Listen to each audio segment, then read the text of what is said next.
Hi viewers, welcome to our channel. இன்றைக்கி நம்ம சேனலில் சூப்பராக ஒரு லஞ்ச் பாக்ஸ் ரெசிபி தான் பார்க்க போகிறோம். Lunch box recipe, kids recipe, one pot recipe எப்படி வேணால் சொல்லலாங்க.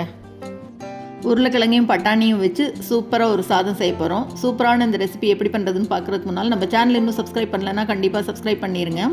கூடவே பக்கத்தில் இருக்கிற பெல் ஐக்கானில் ஆளுங்கிறத தட்டி விடுங்க. ஸோ நான் போடுற வீடியோ எல்லாமே உடனுக்குடனே நோட்டிஃபிகேஷனாக வந்துடும். வாங்க இந்த ஆலு மட்டர் புலாவ் எப்படி பண்ணுறதுன்னு பார்க்கலாம். இதுக்கு முதல்ல ஒரு குக்கரில் எண்ணெய் சேர்த்துக்கலாம். ஒரு 3 டேபிள் ஸ்பூன் அளவுக்கு எண்ணெய் சேர்த்துக்கிறேன். எண்ணெய் நல்லா சூடான உடனே ஒரே ஒரு பிரிஞ்சி இலை சேர்த்துட்டு இது கூடவே ஒரு சின்ன துண்டு பட்டை சேர்த்துக்கிறேன்.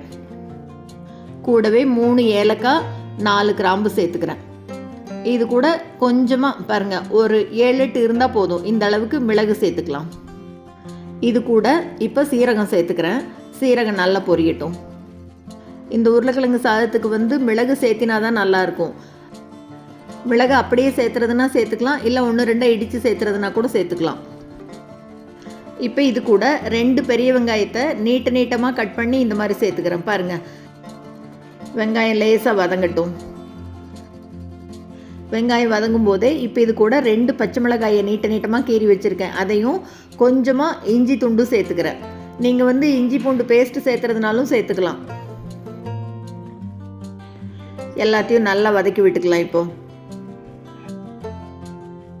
வெங்காயம் பாதி அளவு வதங்கினோன்னா இப்போ இது கூட ஒரு தக்காளி பெரிய சைஸில் இருக்கிறத கட் பண்ணி இந்த மாதிரி சேர்த்து அதையும் வதக்கிக்கலாம். வெங்காயம் தக்காளி ரெண்டும் பாருங்கள் நல்லா இந்த அளவுக்கு வதங்கியிருக்கு. இப்போ இது கூட 3 உருளைக்கிழங்கு எடுத்துட்டு நல்லா வாஷ் பண்ணி தோலெல்லாம் சீவிட்டு இந்த மாதிரி பெருசாக க்யூபாக கட் பண்ணி வச்சுருக்கேன். அதையும் சேர்த்துக்கலாம். மீடியம் சைஸ் உருளைக்கிழங்கு தான் 3 எடுத்திருக்கேன். இது கூடவே நல்லா ஃப்ரெஷ்ஷாக இருக்கிற பச்சை பட்டாணியை சேர்த்துட்டு எல்லாத்தையும் நல்லா கலந்து விட்டுக்கலாம். ரொம்ப சிம்பிள் தாங்க இந்த ரெசிபி பண்ணுறது. எல்லாத்தையும் போட்டு நல்லா கலந்து விட்டுட்டு குக்கரை மூடி வச்சிங்கன்னா டக்குன்னு ரெடி ஆயிரும். அவ்வளோ அருமையாக இருக்கும் இது. எல்லாத்தையும் நல்லா கலந்து விட்டாச்சு. இப்போ இது கூட மிளகாத்தூள் சேர்த்துக்கலாம். 1 டீஸ்பூன் மிளகாத்தூள், 1/2 டீஸ்பூன் மல்லித்தூள் சேர்த்துக்கிறேன். இது கூடவே 1/4 டீஸ்பூன் மஞ்சள் தூள், 1/4 டீஸ்பூன் கரம் மசாலா எல்லாத்தையும் சேர்த்துட்டு நல்லா கலந்து விட்டுடலாம். கலந்த உடனே மசாலா பார்க்குறதுக்கே எவ்வளோ கலர்ஃபுல்லாக அப்படியே சூப்பராக இருக்கு பாருங்க. இப்போ இதுக்கு 1 கப் அளவு அரிசியை நல்லா வாஷ் பண்ணிவிட்டு எடுத்து வச்சுருக்கேன். அதையும் சேர்த்துக்கலாம். நான் எப்பவும் சமைக்கிற நார்மல் ரைஸ் தான் எடுத்திருக்கேன்.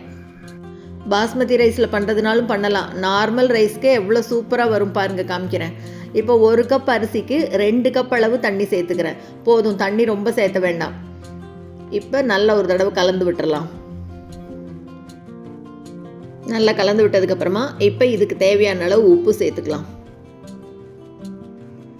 உப்பு சேர்த்துட்டு மறுபடியும் ஒரு தடவை நல்லா கலந்து விட்டுட்டு மூடி போட்டு மூடி வச்சிடலாம். மீடியம் ஃப்ளேமில் வச்சு 2 விசில் விட்டால் போதும். ரொம்ப நேரம் விட்டிங்கன்னா சாதமும் ரொம்ப குழஞ்சிரும், உருளைக்கிழங்கும் குழஞ்சி வெந்துடும். அதனால் 2 விசில் விட்டால் போதும். இப்போ 2 விசில் வந்ததுக்கப்புறம் நல்லா குக்கர் ஆறுனப்புறம் திறந்து பார்க்கலாம். பாருங்கள், அப்படியே சூப்பராக உதிராக அருமையாக வந்திருக்குங்க. டேஸ்ட்டில் அப்படியே பிரியாணி தோற்று போயிடும். அவ்வளோ அருமையாக இருக்கும். நிஜமாகவே பிரியாணிக்கே டஃப் கொடுக்குற அளவுக்கு இருக்கும் இந்த டேஸ்ட்டு. அவ்வளோ அருமையாக இருக்கும். இப்போ இது மேலே அப்படி கொஞ்சமாக பொடியாக கட் பண்ண கொத்தமல்லி தழையை தூவி விட்டுடலாம். அவ்வளோதாங்க, அருமையான உருளைக்கிழங்கு பட்டாணி போட்டு புலாவ் ரெடி ஆயிடுச்சு. எவ்வளோ சுலபமாக செஞ்சு முடிச்சாச்சு பாருங்க. நல்லா அப்படியே உதிராக எப்படி வந்திருக்கு பாருங்க. 1 கப் ரைஸ்க்கு 2 கப் தண்ணி விட்டால் போதும். விசிலும் 2 விசில் விட்டால் போதும். சூப்பரான இந்த ரெசிபியை நீங்களும் செஞ்சு பார்த்துட்டு மறக்காமல் கமெண்ட்டில் சொல்லுங்கள். தேங்க்ஸ் ஃபார் வாட்சிங்.